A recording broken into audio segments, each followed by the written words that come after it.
Today we're going to continue with playing with liquids. If I have an object that floats, a simple cylinder that floats in some liquid, the area is A here, the mass of the cylinder is m, the density of the cylinder is rho, and its length is L, and the surface area is A. So this is L. And let the liquid line be here, and the fluid has a density rho fluid. I call this level Y1, this level Y2. The separation is H. And right on top here there is the atmospheric pressure P2, which is the same as it is here on the liquid. And here we have a pressure P1 in the liquid.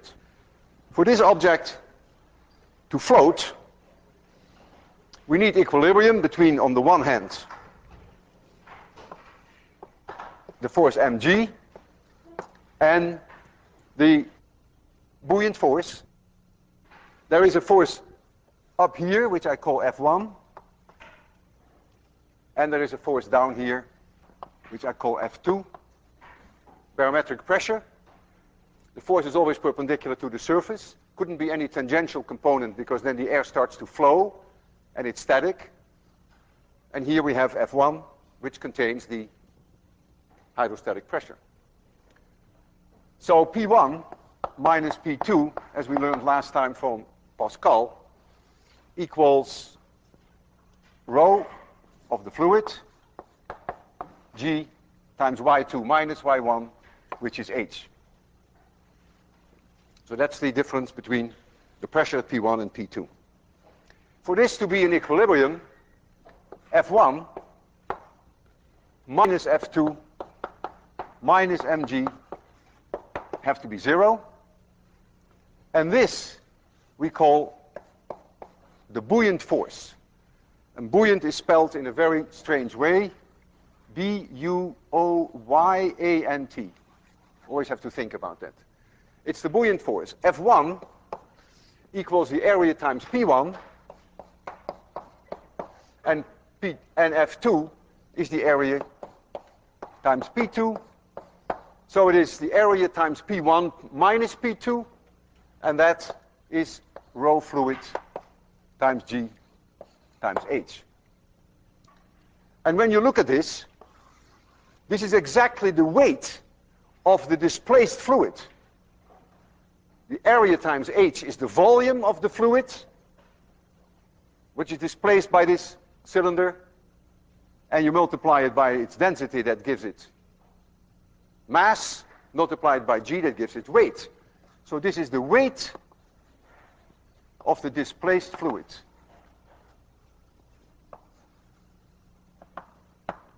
And this is a very special case of a general principle which is called Archimedes Principle. Archimedes Principle is as follows. The buoyant force on an immersed body has the same magnitude as the weight of the fluid which is displaced by the body.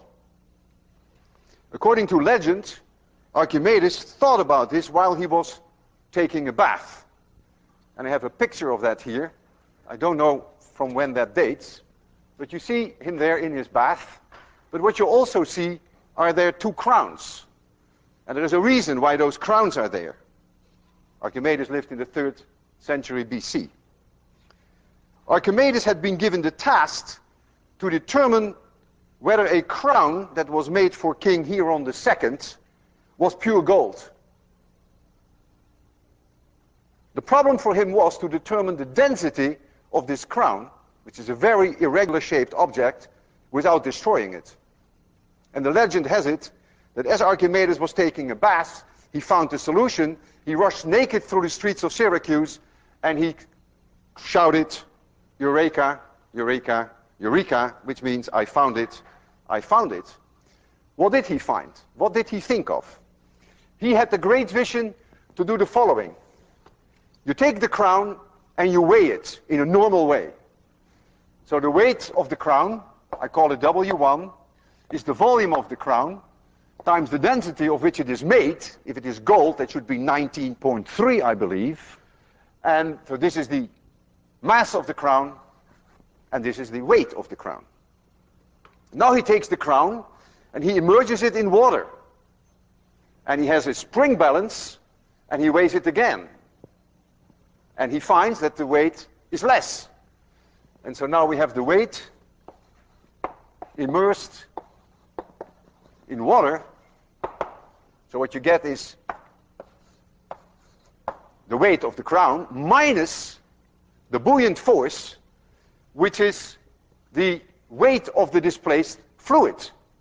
And the weight of the displaced fluid is the volume of the crown, because the crown is where the water has been removed, where the crown is, times the density of the fluid, which is water, which he knew very well, times g. And so this part here is weight loss. That's the loss of weight. You can see that. You can measure that with a spring. It's lost weight because of the buoyant force. And so now what he does, he takes W1 and divide that by the weight loss.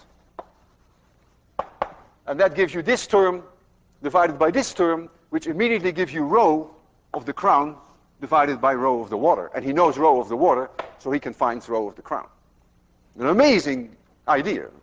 He was a genius. I don't know how the story ended, whether it was gold or not. Probably was, because chances are that if it hadn't been gold, that the king would have killed him for no good reason, but that's the way these things worked in those days. This method is also used to measure the percentage of fat in persons' bodies. So they immerse them in water, and then they weigh them, and they compare that with their regular weight. Let's look at an iceberg. Here's an iceberg. Here's the water. It's floating in water. It has mass m. It has a total volume v total. And the density of the ice is rho ice, which is 0.92 in grams per cubic centimeter. It's less than water. This is floating. And so there's equilibrium between mg and the buoyant force. So mg must be equal to the buoyant force. Now mg is the total volume times rho ice times g, just like the crown. The buoyant force is the volume underwater, which is this part, times the density of water, rho water, times g. You lose your g, and so you find that the volume underwater divided by the total volume equals rho ice divided by rho of water, which is 0.92. That means 92% of the iceberg is underwater. And this explains something about the tragedy on April 15, 1912, when the Titanic hit an iceberg. When you encounter an iceberg, you literally only see the tip of the iceberg. That's where the expression comes from. 92% is underwater. I want to return now to my cylinder, and I want to ask myself the question, when does that cylinder float? What is the condition for floating? Well, clearly, for that cylinder to float, the buoyant force must be mg. And the buoyant force is the area times h, that's the volume underwater, multiplied by the density of the fluid, times g, must be the total volume of the cylinder, which is the area times L, because that was the length of the cylinder, times the density of the object itself, times g. I lose my A, I lose my G, but I know that H must be less than L, otherwise it wouldn't be floating, right? The part below the water has to be smaller than the length of the cylinder. And if H is less than L, that means that the density of the fluid must be larger than the density of the object. And this is a necessary condition for floating. And therefore, if an object sinks, then the density of the object is larger than the density of the fluid. And the amazing thing is that this is completely independent of the dimensions of the object. The only thing that matters is the density. If you take a pebble and you throw it in the water, it sinks, because the density of a pebble is higher than water. If you take a piece of wood, which has a density lower than water, and you throw it on water, it floats, independent of its shape. Whether it sinks or whether it floats, the buoyant force is always identical to the weight of the displaced fluid. And this brings up one of my favorite questions that I have for you, that I want you to think about. And if you have a full understanding now of Archimedes' principle, you will be able to answer it. So concentrate on what I'm going to present you with. I am in a swimming pool, and I'm in a boat. Here's the swimming pool, and here is the boat, and I'm sitting in the boat, and I have a rock here in my boat. I'm sitting in the swimming pool, nice rock in my boat. I mark the waterline of the swimming pool very carefully. I take the rock and I throw it overboard. Will the waterline go up? Or will the waterline go down? Or maybe the waterline will stay the same. Now use your intuition, don't mind being wrong. At home you have some time to think about it, and I'm sure you will come up with the right answer.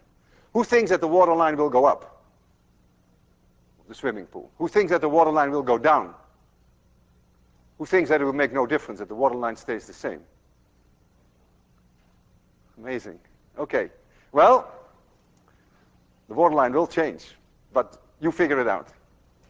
Okay, you apply Archimedes' principle and you'll get the answer. I want to talk about stability, particularly stability of ships, which is a very important thing. They float. Suppose I have an object here which is floating in water. Here's the waterline. And let here be the center of mass of that object. Could be way off center. Could be an iceberg. Could be boulders. Could be rocks in there. Right? It doesn't have to be uniform density. Center of mass could be off the center of the geometric center. So if this object has a certain mass, then this is the gravitational force. But now look at the center of mass fluid that is displaced. That's clearly more here, somewhere here, the displaced fluid. That is where the buoyant force acts. And so now what you have a torque on this object relative to any point that you choose. Doesn't matter where you pick a point, you have a torque. And so what's going to happen, this object is clearly going to rotate in this direction. And the torque will only be zero when the buoyant force and the gravitational force are on one line. Then the torque becomes zero, and then it is completely happy. Now there are two ways that you can get them on one line. We discussed that earlier in the different context. You can either have the center of mass of the object below the center of mass of the displaced fluid, or above. In both cases would they be on one line. However, in one case there would be a stable equilibrium, in the other there would not be a stable equilibrium. I have here an object which has its center of mass very low. You can't tell that. No way of knowing. All you know is that the weight of the displaced fluid that you see here is the same as the weight of the object. That's all you know. If I took this object and I tilt it a little with the center of mass very low, so here is mg, and here is somewhere the waterline, so the center of mass of the displaced fluid is somewhere here, so Fb is here, the buoyant force. You can see what's going to happen. It's going to rotate towards the right. It's a restoring torque, and so it's completely stable. I can wobble it back and forth, and it is stable. If I would turn it over, then it's not stable, because now I would have the center of mass somewhere here high up. So now I have mg. And the center of the buoyant force, the displaced water, is about here. So now I have the buoyant force up, and now you see what's going to happen. I tilt it to the side, and it will rotate even further. This torque will drive it away from the vertical. And that's very important, therefore, with ships, that you always build the ship such that the center of mass of the ship is as low as you can get it. That gives you the most stable configuration. If you bring the center of mass of ships very high, in the 17th century, they had these very massive cannons, which were very high on the deck, then the ship can capsize. And it has happened many times, because the center of mass was just too high. So here, the center of mass is somewhere here. Very heavy, this part. And so now, if I lower it in the water, notice it goes into the water to the same depth, because the buoyant force is, of course, the same. So the amount of displaced water is the same in both cases. But now the center of mass is high, and this is very unstable. When I let it go, it flips over. So the center of mass of the object was higher than the center of mass of the displaced fluid. And so with ships, you have to be very careful about that. Let's talk a little bit about balloons.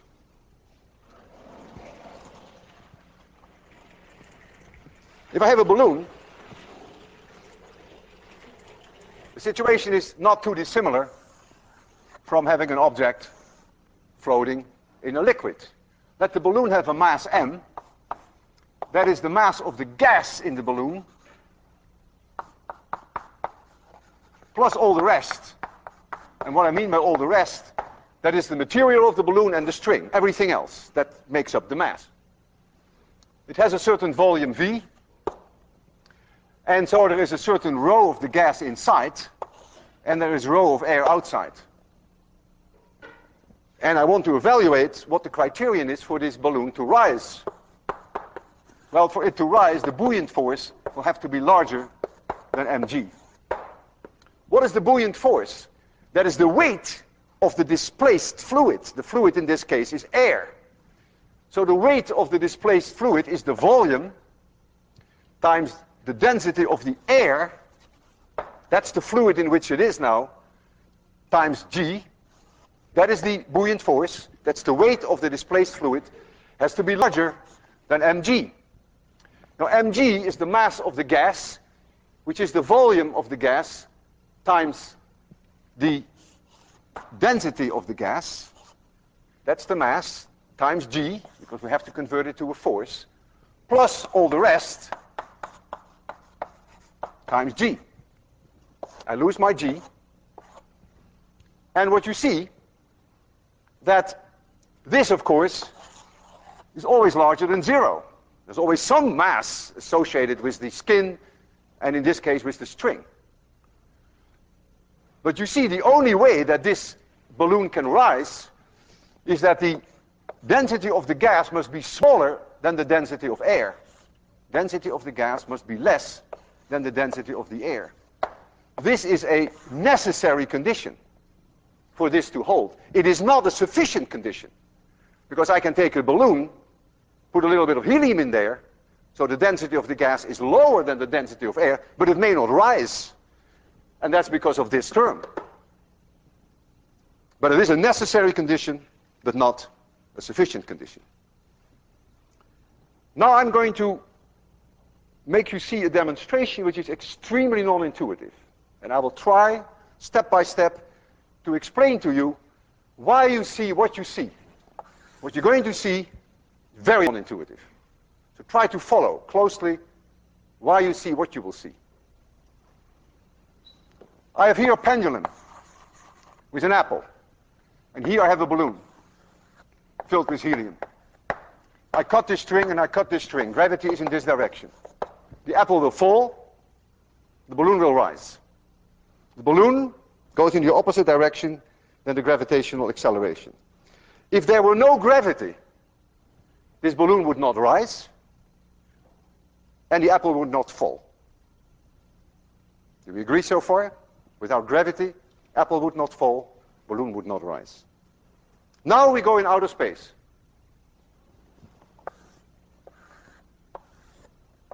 Here is a compartment, and here's an apple.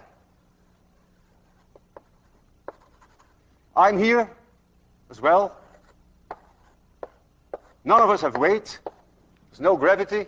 And here is a helium-filled object, a balloon. And there's air inside. We're in outer space, there's no gravity. Nothing has any weight. We're all floating. Now, I'm going to accelerate. I have a rocket.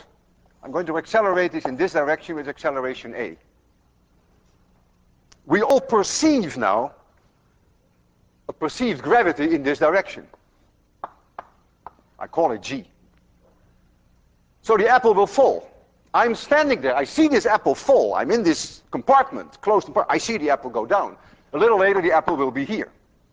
I myself fall. A little later, I'm there. In fact, I can put a bathroom scale here and weigh myself on the bathroom scale. My weight will be n times this A, n being my mass, A being this acceleration. I really think that there is gravity in this direction. The air wants to fall, but the balloon wants to go against gravity. The balloon will rise.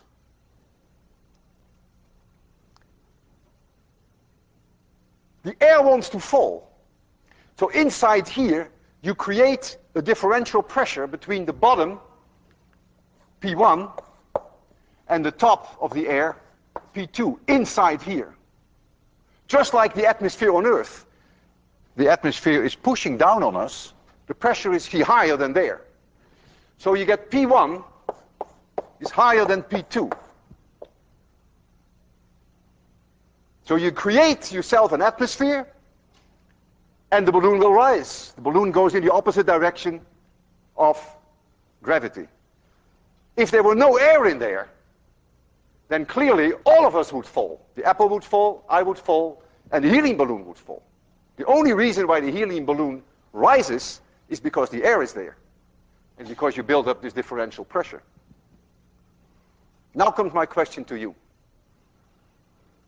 Instead of accelerating it upwards and creating perceived gravity down, I'm now going to accelerate it in this direction, something that I'm going to do shortly in the classroom. I'm going to accelerate all of us in this direction A. In which direction will the apple go? In which direction will the balloon go? What do you think? The apple will go in the direction that it perceives gravity. The apple will go like this. I will go like this. The air wants to go like this.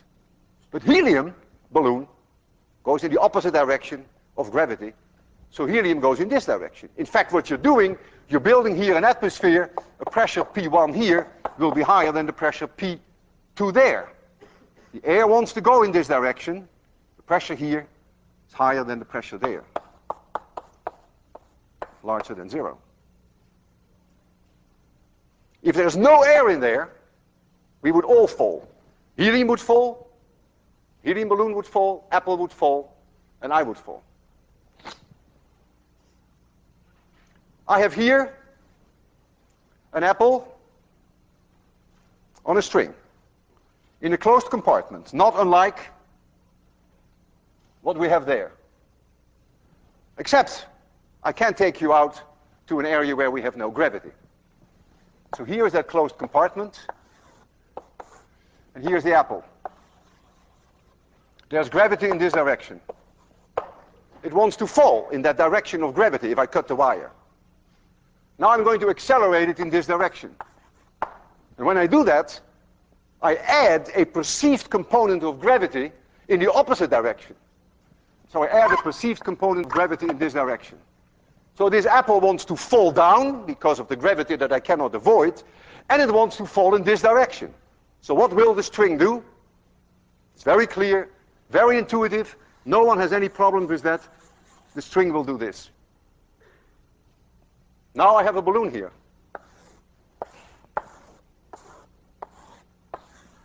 Helium. There's gravity in this direction. That's why the balloon wants to go up. Opposes gravity. I'm going to accelerate the car in this direction. I introduce perceived gravity in this direction. What does the balloon want to do? It wants to go against gravity. I build up in here, it must be a closed compartment. I must build up their pressure differential. The air wants to fall in this direction. I build up a pressure here which is larger than the pressure there. That's why it has to be a closed compartment. What will the helium balloon do? It will go like that. That is very non-intuitive. So I accelerate this car, as I will do. The apple will go back, which is completely consistent with all our intuition, but the helium balloon will go forward. Let's first do it with the apple, which is totally consistent with anyone's intuition. Let me make sure that the apple is not swinging too much. Now it only happens during the acceleration.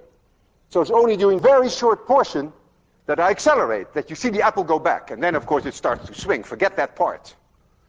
So watch closely. Only the moment that I accelerate, the apple will come this way. It goes into the direction, the extra component of perceived gravity. Ready? Boy, it almost hit this glass here. Everyone could see that, right? Okay. Now we're going to do it with the balloon.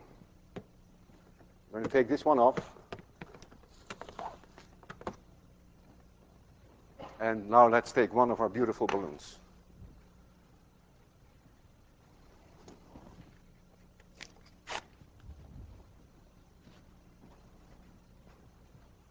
So we're going to put a balloon in here. It has to be a closed compartment so that the air can build up the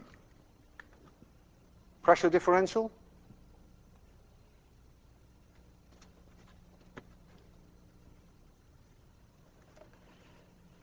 There's always a problem with static charges on these systems. Okay. Only as long as I accelerate will the balloon go in forward direction. So I accelerate in this direction, and what you're going to see is really very non-intuitive. Every time I see it, I say to myself, I can reason it. But do I understand it? I don't know. What is the difference between reasoning and understanding? There we go. The balloon went this way. You can do this in your car with your parents. It's really fun to do it. Have a string with an apple or something else, and have a helium balloon. Close the windows. Don't have to be totally closed, but more or less. And ask your dad or your mom to slam the brakes. If you slam the brakes, what will happen? The apple will go. What do you think? If you slam the brakes, the apple will go forward, balloon will go backward. If you accelerate the car all of a sudden, the apple will go backwards and the balloon will go forward. You can do it at home. You can entertain your parents with Thanksgiving. They'll get some of their $25,000 tuition back.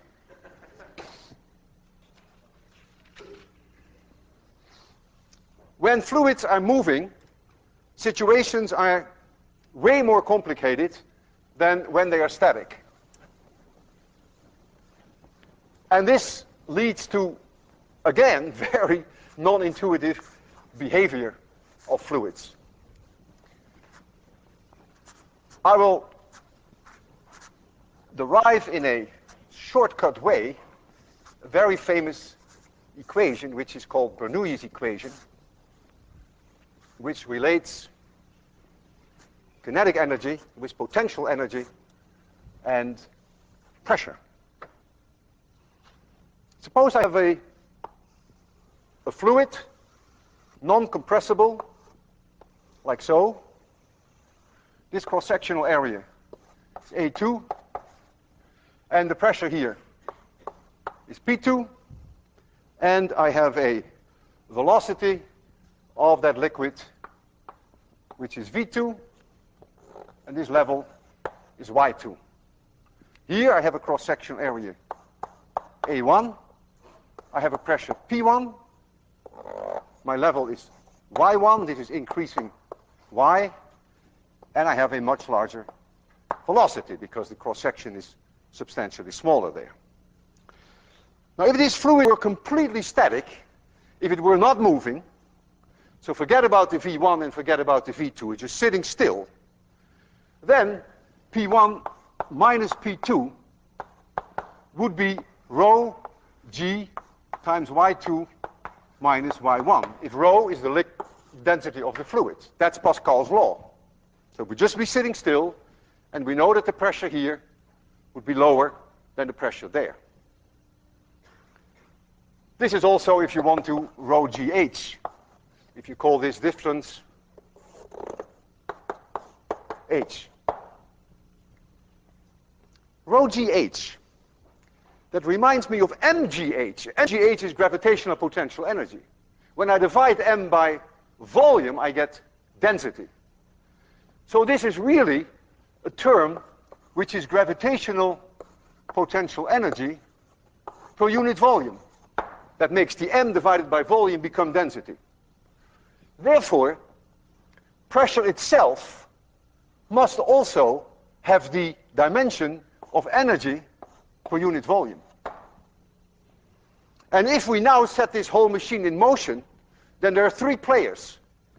There is on the one hand kinetic energy of motion. Kinetic energy, I take it per unit volume. There is gravitational potential energy. I will take it per unit volume. And then there is pressure. They are equal partners. And if I apply the conservation of energy, the sum of these three should remain constant. That's the idea behind Bernoulli's law, Bernoulli's equation. When I take a fluid element and I move it from one position in the tube to another position, it trades speed for either height or for pressure. What is the kinetic energy per unit volume? Well, the kinetic energy is 1/2 mv squared. I divide by volume, I get 1/2 rho v squared.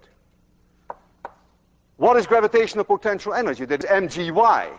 I divide by volume, and so I get rho gy plus the pressure at that location y, and that must be a constant.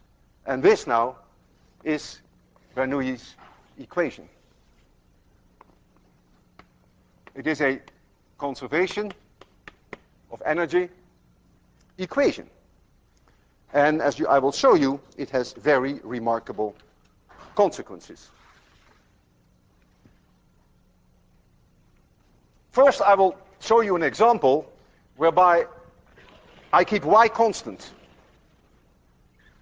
So I have a tube which changes diameter, but the tube is not changing its level y, as I do there. So I come in here, cross-sectional area A1, I widen it, cross-sectional area A2. This is y, it's the same for both. I have here inside pressure P1, and here inside I have pressure P2, and this is the density of the fluid. There is here a velocity V2, and there is here a velocity V1. And clearly V1 is way larger than V2, because A1 times V1 must be A2 times V2, because the fluid is incompressible. So the same amount of matter that flowed through here in 1 second must flow through here in 1 second. And so these have to be the same. Since A1 is much smaller than A2, this velocity is much larger than V2. Now, I'm going to apply Bernoulli's equation. So the first term tells me that 1/2 rho V1 squared. I can forget the second term because I get the same term here as I get there, because I measure the pressure here and I measure the pressure there. They have the same level of y. So I can ignore the second term. Plus P1 must be 1/2 rho V2 squared plus P2. That's what Bernoulli's equation tells me. Now V1 is larger than V2. The only way that this can be correct then is that P1 must be less than P2. So you will say big deal. Well, it's a big deal, because I would have guessed exactly the other way around, and so would you.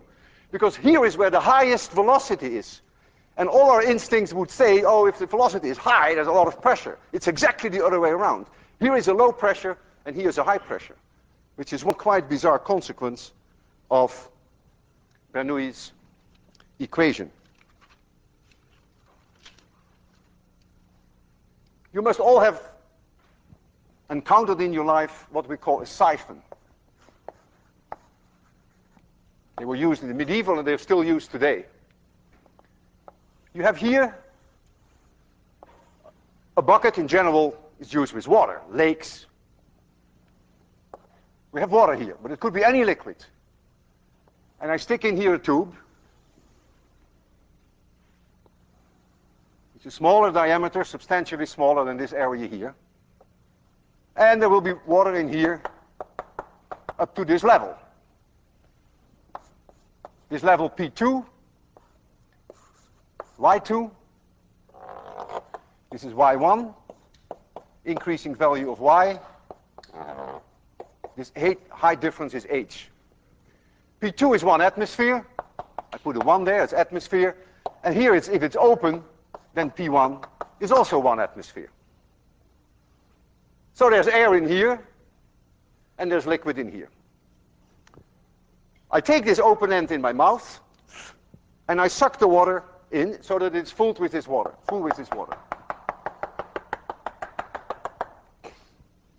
And strange as it may be, it's like making a hole in this tank. If I take my finger off here, the water will start to run out, and I will show you that. And you have here a velocity, V1.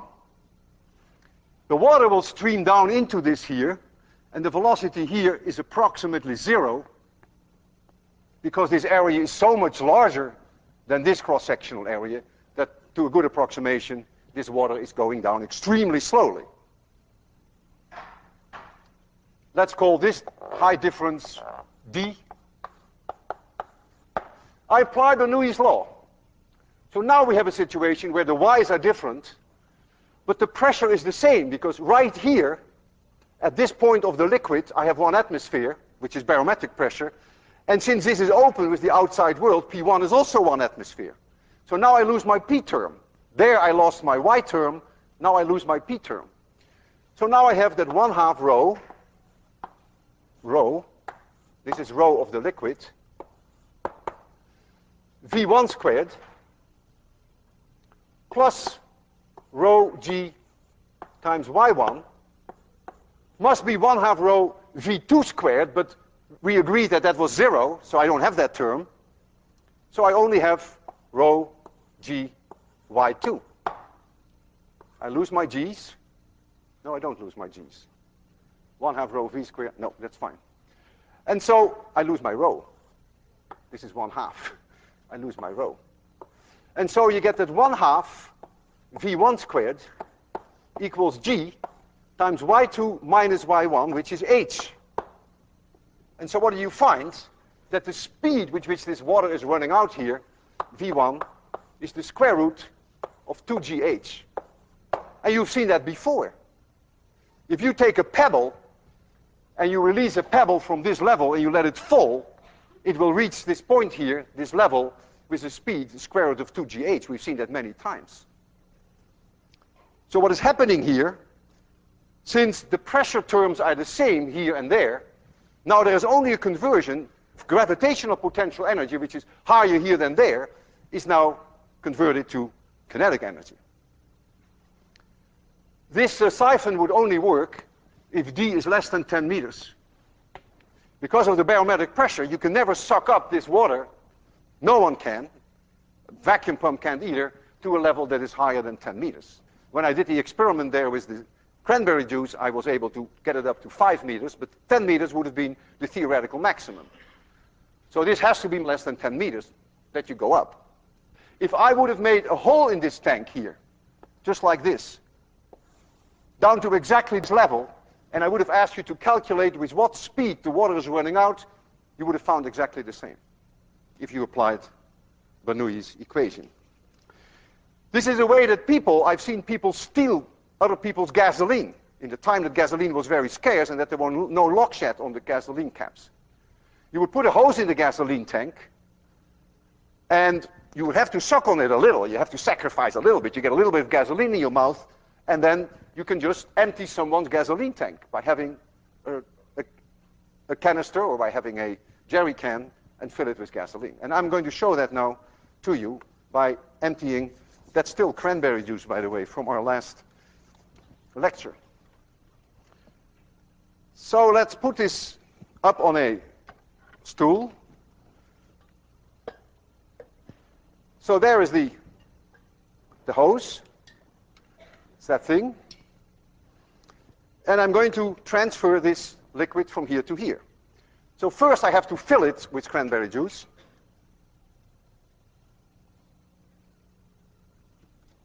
And there it goes.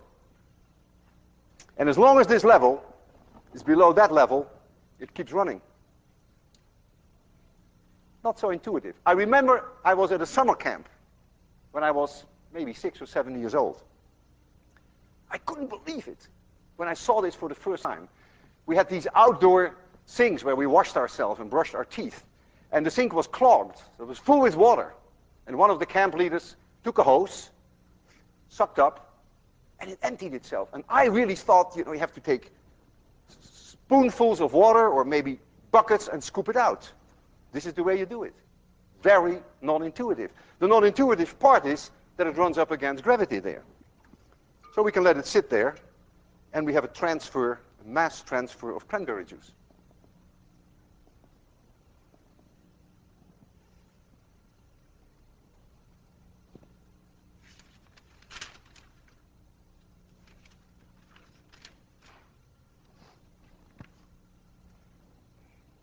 Last time I was testing my lungs to see how strong I was. Wasn't very good, right? I could only blow up 1 meter water and only suck 1 meter water. Differential pressure only 1/10 of an atmosphere. Today, I would like to test one of the students who no doubt is more powerful than I am. And I have here a funnel with a ping pong ball here, very lightweight. And we're going to have a contest to see who can blow it the highest. I have 2 funnels, so it's very hygienic. I will try it with this one. They're clean, we just got them from the chemistry department. And so I would like to see a volunteer, woman or man, doesn't matter. You want to try it? See whether you can reach the ceiling? You don't want to try it? Come on. You want to try it? You're shy, you don't want to? Can I persuade you? I can. Okay, come along. Come right here. You think you can make it to the ceiling? It's only a very light ping pong ball. So you go like this, blow as hard as you can. Okay. Try it, don't be nervous. All right. Straight up. No. Blow as hard as you can. Get it out. Amazing. Do it again. Come on, must have been something wrong. You're not sick today, are you? Blow. Harder. No, there's nothing. There's no trick in here. My goodness. I mean, this is a ping pong ball. I'm not a magician. Come on. Blow it up. Hey, it doesn't work. It's amazing. Why don't you sit down? Why doesn't it work? Why doesn't it work? The harder you blow, the least it will work. Air is flowing here. And right here, where there's very little room, the air will have very high speed, way higher than it has where it has lots of room. And so at the highest speed, you get the lowest pressure. And so the ping pong ball is sucked in while you're blowing it. And to give you the conclusive proof of that, I will do it this way. I will put the ping pong ball like so. And I'm going to blow like this. And if I blow hard enough, the ping pong ball will stay in there. Because I generate a lower pressure right here where the passage is the smallest. But I have to blow quite hard.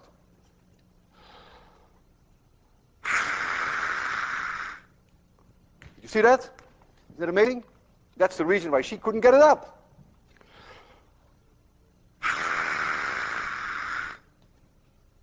That's what Bernoulli does for you. Not so intuitive, is it?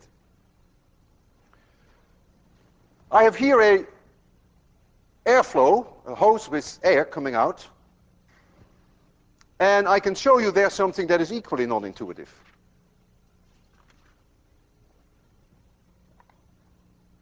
Let's start the airflow.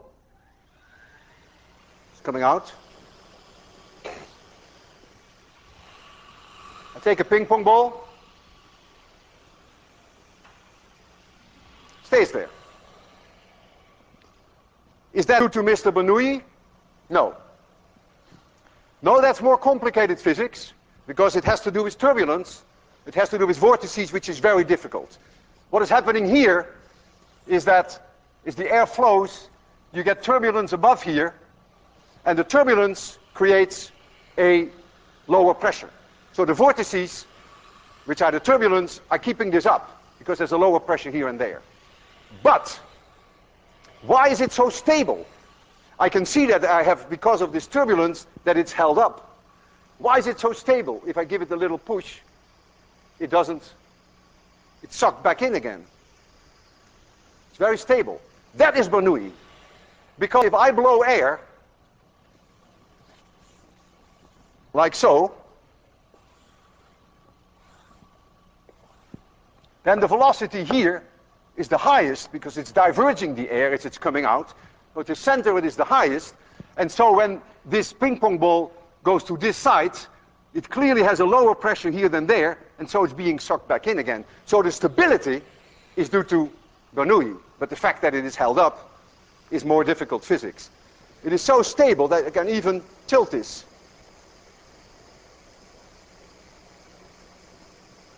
And it will still stay there. Now I have something that I want you to show your parents on Thanksgiving. It's a little present for them. And that is something that you can very easily do at home. You take a glass and you fill it with cranberry juice. Not all the way. Up to here. Take a thin piece of cardboard, the kind of stuff that you have on the back of pads. You put it on top. Table is beautifully set. Turkey, everything is there. And you suggest to your parents that you turn this over. Your mother will scream bloody murder, because she would think that the cranberry juice will fall out. In fact, it may actually fall out. I can't guarantee you that it won't. But it may not. In which case, you have now all the tools to explain that.